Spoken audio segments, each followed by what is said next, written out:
S Bengaluru ಕೇಂದ್ರ ಲೋಕಸಭೆಯ ದೋಸ್ತಿ ಅಭ್ಯರ್ಥಿ ರಿಜ್ವಾನ್ ಅರ್ಷದ್ ಪರ ಮಾಜಿ ಸಿಎಂ ಸಿದ್ದರಾಮಯ್ಯ ಅಬ್ಬರದ ಪ್ರಚಾರವನ್ನು ನಡೆಸ್ತಾ ಇದ್ದಾರೆ. ಪ್ರಚಾರದ ವೇಳೆ ಮಾತನಾಡಿದ ಸಿದ್ದರಾಮಯ್ಯ, ಪಿಸಿ ಮೋಹನ್ 10 ವರ್ಷದಲ್ಲಿ ಒಂದೇ ಒಂದು ಬಾರಿಯೂ ದೆಹಲಿ ಸಂಸತ್ನಲ್ಲಿ ಮಾತನಾಡೇ ಇಲ್ಲ. ಮೋದಿ ಮುಖ ನೋಡಿ ನನಗೆ ವೋಟ್ ಕೊಡಿ ಅಂತ ಹೇಳ್ತಾರೆ. ಕೆಲಸ ಮಾಡಿದ್ರೆ ಯಾಕೆ ಮೋದಿ ಹೆಸರು ಹೇಳಬೇಕು?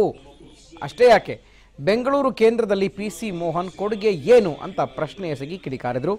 ನನ್ನ ಅವಧಿಯಲ್ಲಿ ಬೆಂಗಳೂರಿಗೆ ಸಾಕಷ್ಟು ಅಭಿವೃದ್ಧಿ ಕೆಲಸಗಳನ್ನು ಮಾಡಿದ್ದೇನೆ.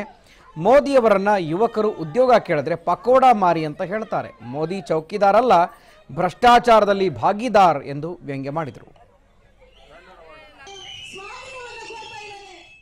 ಸಮಾಜದಲ್ಲಿರ್ತಕ್ಕಂಥ ಎಲ್ಲ ಬಡವರು, ದಲಿತರು ಇವೆಲ್ಲರೂ ಕೂಡ ಆತಂಕದಿಂದ ಬದುಕಬೇಕಾದಂತ ಪರಿಸ್ಥಿತಿ ನಿರ್ಮಾಣ ಆಗಿದೆ.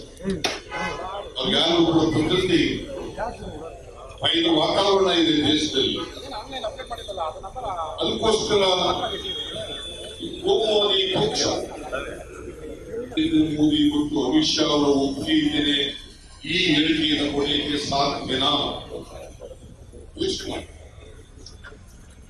ನರೇಂದ್ರ ಮೋದಿ ಅವರ ಶಾ ಅವರ ಒಪ್ಪಿಗೆ ಪಡ್ಕೊಂಡೆ ಅನಂತಕುಮಾರ್ ಹೆಗ್ಡೆ ಅಂತ ಒಬ್ಬ ಹೋಗುವ ನನ್ನ ಸಭೆಗೆ ಯಾರು ಮುಸಲ್ಮಾನರು ಬರಬೇಡಿ, ನಮ್ಮ ಸಭೆಗೆ ಯಾರು ಕ್ರಿಶ್ಚಿಯನ್ ಬರಬೇಡಿ, ಬುರ್ಕ ಹಾಕೊಂಡು ಯಾರು ಬರಬೇಡಿ.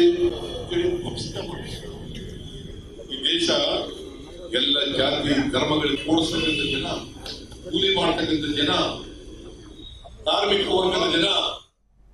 ಎಷ್ಟೇ ಬ್ಯುಸಿ ಇದ್ರು, ಏನೇ ಕೆಲಸಗಳಿದ್ರು, ಫಸ್ಟ್ ಹೋಗಿ ಎಲ್ಲರೂ ತಪ್ಪದೆ ಮತ ಚಲಾಯಿಸಿ ಒಳ್ಳೆ ಅಭ್ಯರ್ಥಿನ ಆಯ್ಕೆ ಮಾಡಿ. ನಮ್ಮ ಸರ್ಕಾರ ನಮ್ಮ ಹಕ್ಕು. ಸೊ ಹಾಗಾಗಿ MP ಎಲೆಕ್ಷನ್ಸ್ ಬರ್ತಾ ಇದೆ.